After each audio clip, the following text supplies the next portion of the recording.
Esta es la pequeña capilla donde se construyó alrededor de esta piedra, junto al mar de Galilea, el lugar donde supuestamente se dice que Jesús, Yeshua, le dijo a Simón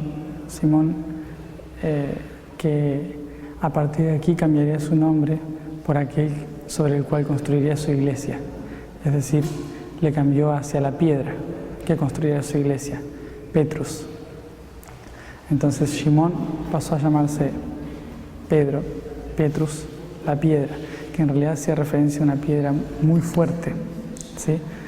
Pero lo que nosotros interpretamos de toda esta historia, que fue a causa de una meditación que tuvimos en Jerusalén, la imagen de la piedra y una voz diciendo, tú eres mi piedra.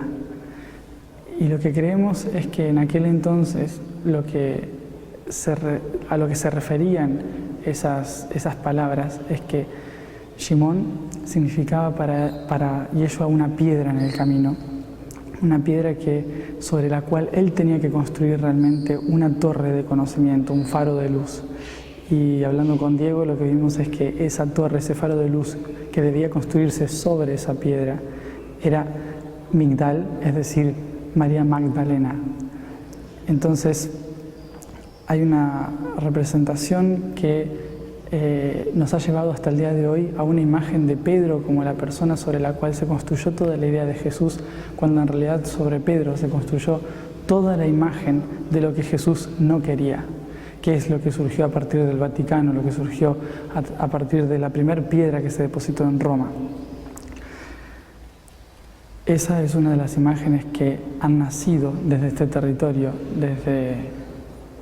desde Galilea, y que supuestamente sobre esta piedra fue donde se le dijo, donde se le cambió el nombre. Tú eres la fuerza, la piedra, sobre la cual construiré esa torre.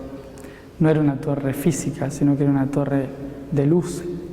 Era otro sentido, ya que, como habíamos hablado antes, lo que simbolizaba para él el templo era algo ostentoso y negativo que no tenía nada que ver con la divinidad. Y cada uno debía construir su templo en su casa, igual que lo vimos en Bali, que cada uno tiene su propio templo a su manera, para que realmente podamos funcionar en la divinidad, en la materia. Y eso es también lo que él estaba hablando y lo que predicaba. Y bueno, justamente aquí entonces lo que interpretamos en el mismo espacio, en el mismo lugar donde se dijeron esas palabras según la tradición, es precisamente eso.